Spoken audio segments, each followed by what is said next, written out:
샬롬 샬롬 샬롬 샬롬. 하나님 사랑합니다. 여러분 주 안에서 사랑합니다. 오늘 시편 78편 1절에서 72절까지 굉장히 기네요. 그 중에서 4절에서 8절 말씀 중심으로 그가 행하신 기이한 사적을 후대에 전하리로다. 4절에 이렇게 말씀합니다. 그 말씀을 가지고 여러분과 함께 은혜를 나누도록 합니다. 우리가 이를 그들의 자손에게 숨기지 아니하고 여호와의 영예와 그의 능력과 그가 행하신 기이한 사적을 후대에 전하리로다. 여호와께서 증거를 야곱에게 세우시며 법도를 이스라엘에게 정하시고 우리 조상들에게 명령하사 그들의 자손에게 알리라 하셨으니 이는 그들로 후대 곧 태어날 자손에게 이를 알게 하고 그들은 일어나 그들의 자손에게 일러서 그들로 그들의 소망을 하나님께 두며 하나님께서 행하신 일을 잊지 아니하고 오직 그의 계명을 지켜서 그들의 조상들 곧 완고하고 패역하여 그들의 마음이 정직하지 못하며 그 심령이 하나님께 충성하지 아니하는 세대와 같이 되지 아니하게 하려 하심이로다. 이 말씀 하나님께 인간 존재는 단순히 현재를 수용하고 과거를 회상하는 것만으로 결정되는 것이 아니라 좋은 것이든 나쁜 것이든 미래에 대한 소망에 의해 결정된다. 플라톤이 이런 말을 했어요. 다시 말해서는 누구나 확고한 소망이 있을 때 고난이 점철되는 현재의 삶도 능히 극복해 나갈 수 있다는 거죠. 목표가 분명해야 합니다. 성경은 믿음, 소망, 사랑 이 세 가지는 항상 있을 것인데 라고 말씀하셨듯이 우리 그리스도인들에게는 이 세 가지가 삼각형의 세 변처럼 균형을 이룰 때 비로소 건강한 믿음의 사람이 될 수 있다는 거죠. 믿음, 소망, 사랑 이 세 가지 고린도전서 13장 13절에 말씀하고 계시죠. 사랑장입니다. 그런즉 믿음, 소망, 사랑 이 세 가지는 항상 있을 것인데 그 중에 제일은 사랑이라.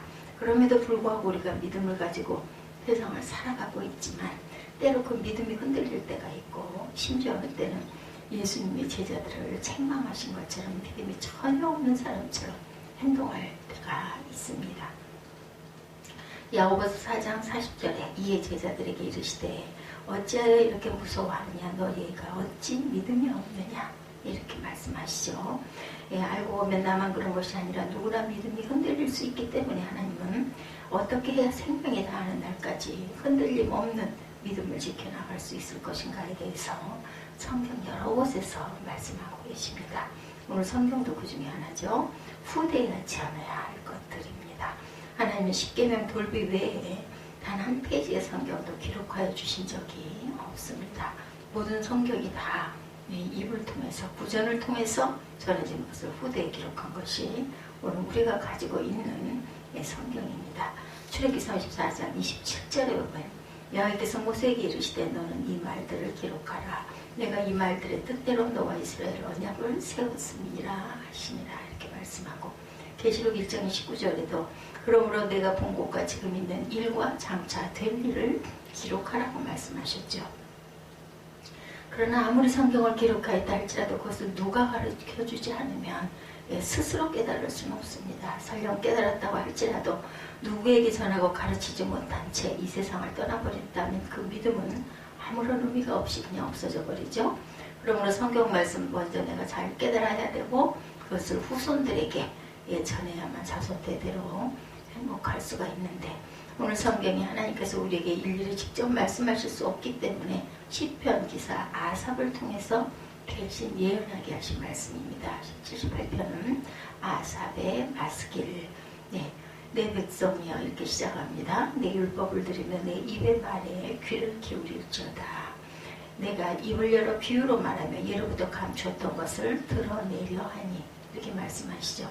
그러므로 여기서 아삽이 내 백성 내 율법이라고 한 것이고 또한 귀를 기울여 들으라고 명령합니다.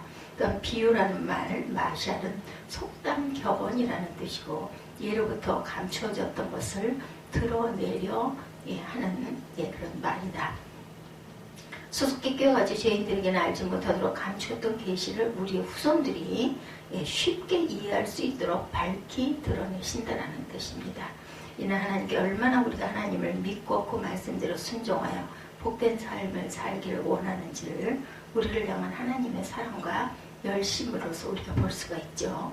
그러므로 우리는 하나님께서 우리에게 밝히 드러내시기를 원하시는 계시의 말씀에 귀를 기울여 듣고 묵상하고 우리를 향하신 하나님의 뜻이 무엇인지 분명하게 분별하고 그 뜻대로 순종의 삶을 사는 것이 결과적으로 나를 위한 일임을 우리가 깨달아야 합니다.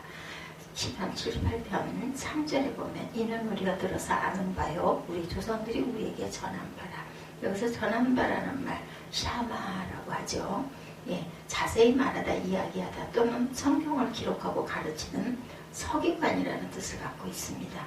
그렇기 때문에 오늘 성경에서 내가 먼저 하나님의 말씀을 귀 기울여 경청하라고 하시면서 또한 그 말씀으로 후손들에게 가르치라고 명령하죠. 5절에도 여호와께서 증거를 야곱에게 세우시며 법도를 이스라엘에게 정하시고 우리 조상들에게 명령하사 그들의 자손에게 알리라 하셨으니 이렇게 말씀합니다.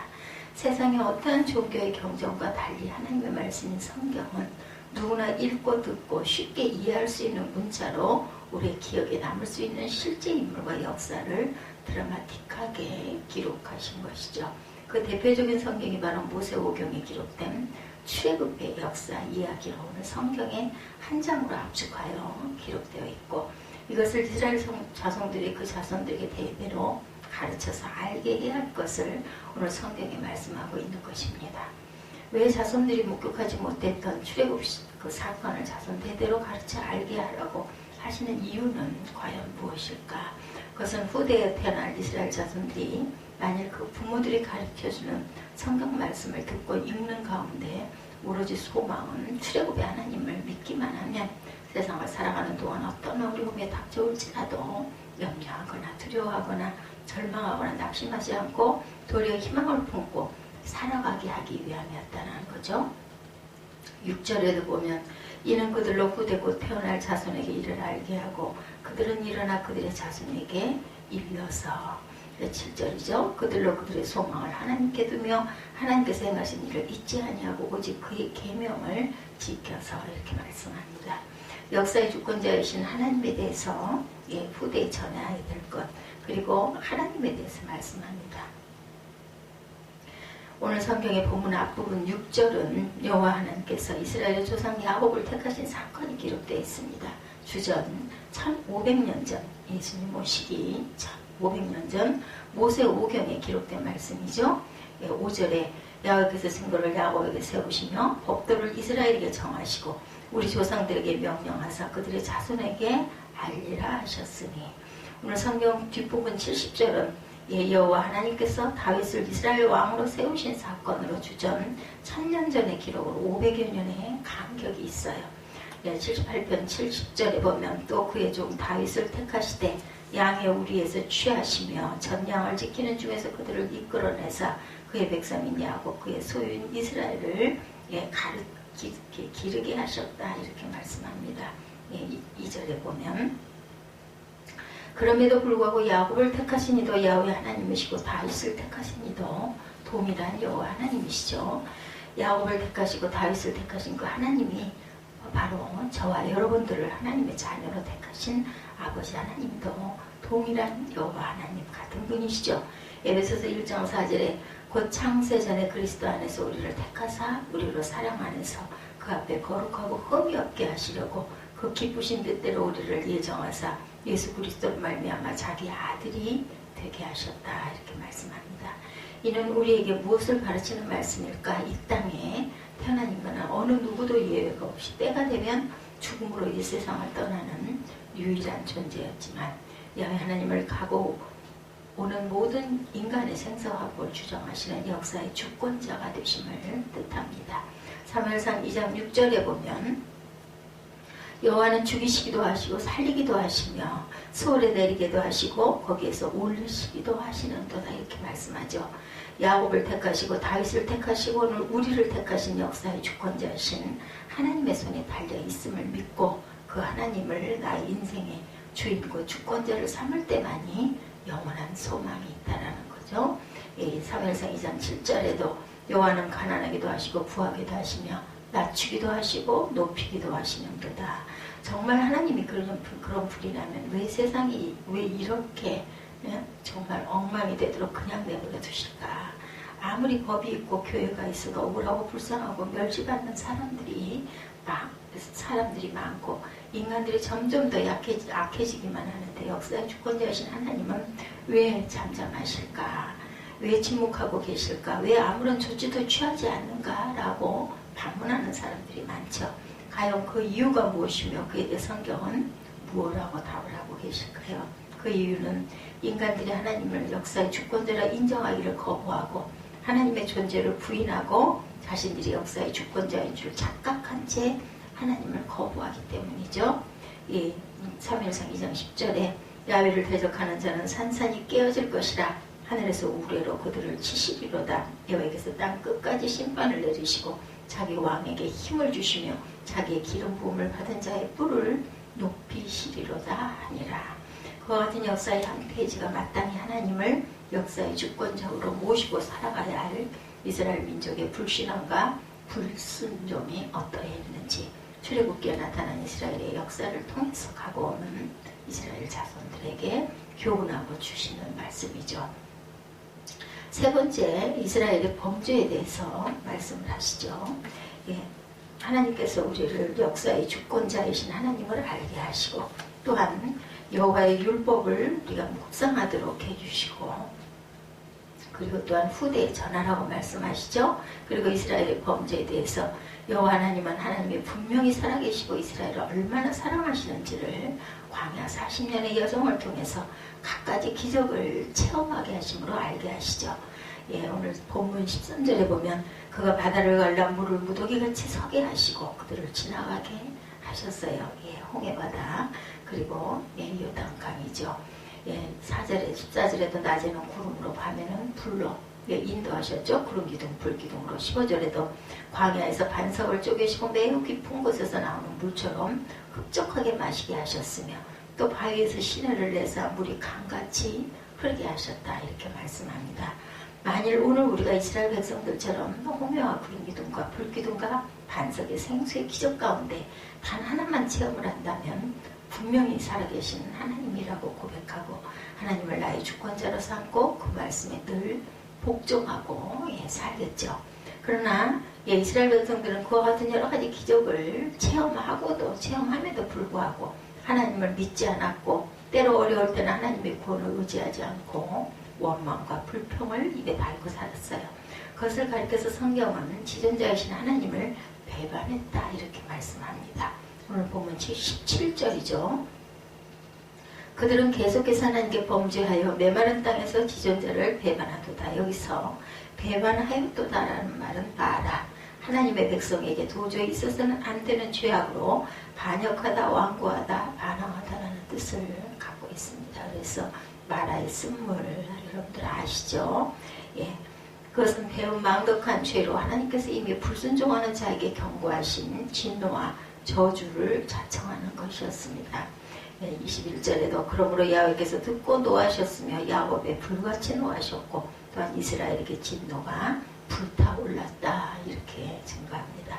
비록 이스라엘 백성들이 하나님의 택하심을 받고 구원을 받은 특별한 민족이기는 했지만 소망이 되신 하나님을 저버리고 불순종의 길로 갔을 때 그 결과가 어떤 것인지를 깨우치기 위해 징계도 마다하지 않았다. 31절이죠. 하나님이 그들에게 노염을 나타내사 그들 중 강한 자를 죽이시며 이스라엘의 청년을 쳐 엎드렸도다라고 말합니다. 노인은 과거의 추억으로 산다면 청년은 미래의 꿈으로 사는 세대라면 이왕 치실 때 노인들을 치지 않으시고 청년들을 엎드렸다는 것은 하나님의 사랑을 배반하는 나라와 개인은 현재는 물론 미래에도 아무런 소망이 없다는 것을 경고하시는 거죠.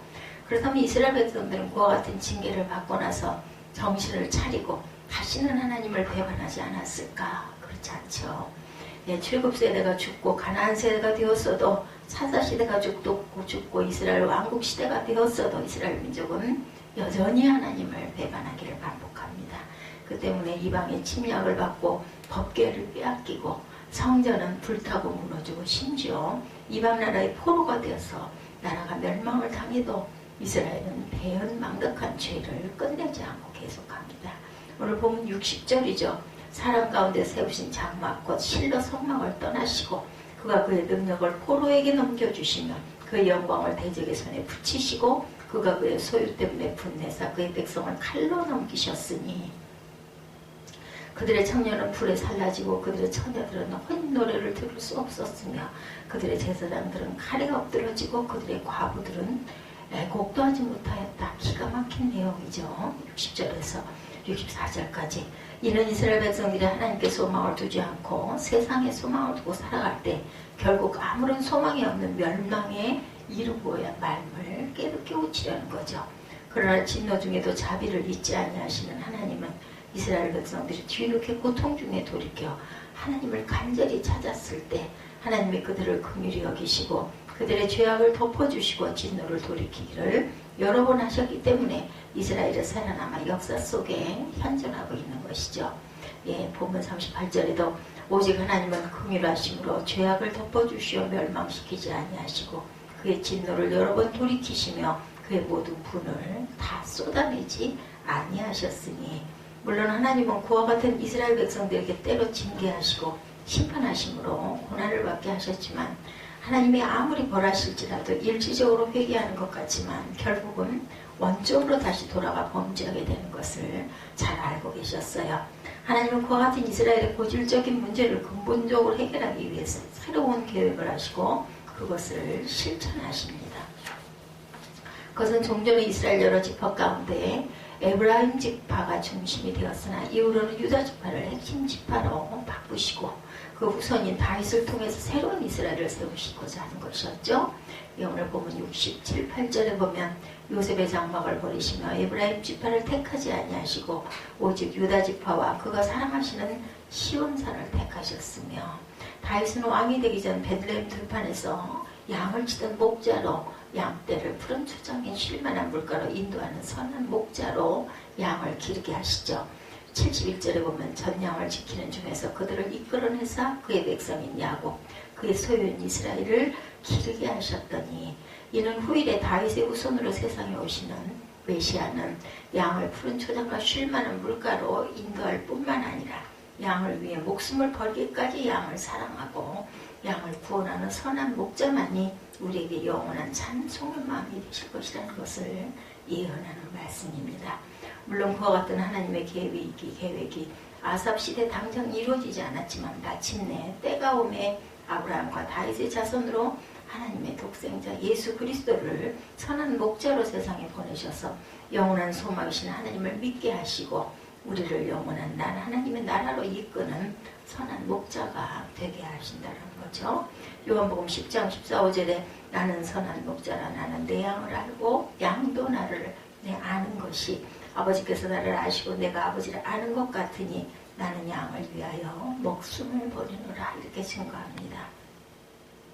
우리가 믿는 기독교를 가리켜 믿음의 종교라고 하지만 믿음만 있고 소망과 사랑이 없으면 그 믿음이 지켜질 수가 없어요. 또한 믿음이 없이 영원한 소망이 있을 수 없고 믿음과 소망이 없는 사랑이나 사랑이 없는 믿음은 위선일 수밖에 없죠. 예수를 믿는 우리들이 살아가고 세상은 광야같이 참된 소망이 없는 세상이지만 눈에 보이는 부귀 권세에 소망을 두지 말고 오직 하나님 오직 예수 그리스도에게 소망을 두고 살아갈 때 소망이 하나님께 이스라엘 백성들보다 더 좋은 은혜를 하나님께서 우리에게 베풀어 주신다는 것을 잊지 않아야 되겠죠. 우리가 소망으로 구원을 얻었으며 보이는 소망이 소망이 아니니 보는 것을 누가 말하리요. 로마서 8장입니다. 그것이 바로 반석 되신 예수 그리스도께서 몸을 찢어 흘리신 보혈로 공로로 우리의 억만가지 죄악을 정결하게 씻어주셨고 영원히 목마르지 않은 생수, 영원히 사는 생명 양식으로 우리의 영혼을 날마다 새롭게 하시는 은혜를 살아가며 누리게 하신 은혜라는 거죠. 그러나 이것이 다가 아님을 우리가 알아야 합니다. 양궁과 골프는 우리나라 여자 선수들이 세계적으로 이름을 알리고 있는데 선수들이 가장 힘들어하는 때니까 바람이 강하게 불 때라고 그래요. 그럼에도 불구하고 그 바람을 이기고 챔피언이 되는 선수는 바람을 두려워하는 것이 아니라 오히려 그 바람을 이용할 줄 아는 강한 정신력을 가진 선수라는 거죠. 하나님께서 바람 많은 세상을 살아가는 우리에게 성경 말씀을 주신 까닭은 우리로 하여금 바람을 이기고 견고한 믿음의 사람이 되게 하기 위함이십니다. 요한복음 20장 31절에 오직 이것을 기록하면 너희로 예수께서 하나님의 아들 그리스도이심을 믿게 하려 하며 또 너희로 믿고 그 이름을 힘입어 성령 생명을 얻게 하려 함이라 이렇게 말씀하십니다. 바람 없는 세상을 기대하지 말고 바람 앞에 두려워하지 않고 오히려 이 풍랑 연년이 더 빨리 갑니다 하는 찬송가 가사처럼 바람을 이용할 줄 아는 신앙의 참편들이 되시길 바랍니다. 그러나 나만 그렇게 살면 되는 게 아니죠. 아무리 믿음이 좋은 사람도 이 땅에서 영원히 살지 못하고 믿음 조상 아브라함처럼 세상을 떠나야 할 때가 옵니다. 떠나도 나의 자손 그리고 자녀 손은 이 땅에 남아 보진 바람을 겪어야 할 거죠. 나의 자녀들은 그 때문에 때로 힘들어하고 죄를 범하기도 할 거예요. 그러므로 부모된 우리가 고기만 잡아주지 말고 고기를 낚는 법을 가르쳐 주듯이 고난의 비바람을 이기는 방법을 가르쳐주고 가야 되겠죠. 유대인 탈무드 가운데 유대인 납배기 어느 날 어머니가 어린이를 데리고 와 묻습니다. 이 아이를 몇 살부터 가르치면 좋을까요? 그 아이가 몇 살입니까? 2살입니다. 그렇다면 그 아이는 2년이 늦었습니다 라고 말했다고 합니다. 나 혼자 하나님을 믿다가 세상을 떠나는 무책임한 부모가 되지 말고 오늘 아삭처럼 사랑하는 자녀들에게 영원한 소망은 오직 하나님 한 분뿐임을 전하고 가르치고 가야 되겠죠. 그래서 오늘 성경에서 시편 기자도 하나님 앞에서 후대에 전하리로다 라고 말씀하죠. 4절이죠. 우리가 이를 그들의 자손에게 숨기지 아니하고 여호와의 영예와 그의 능력과 그가 행하신 기이한 사적을 후대에 전하리로다.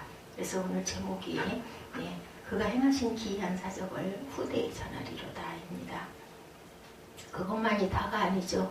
더 나아가 나의 자손만이 아니라 소망이 없는 세상을 살아가는 나의 이웃에게도 소망의 하나님을 전하는 전도자가 되어서 하나님을 거역하는 불신앙을 버리고 오직 소망을 하나님께 두는 것만이 복된 삶임을 전하는 전도자의 삶을 모두 살아가시기를 주님의 이름으로 축복합니다.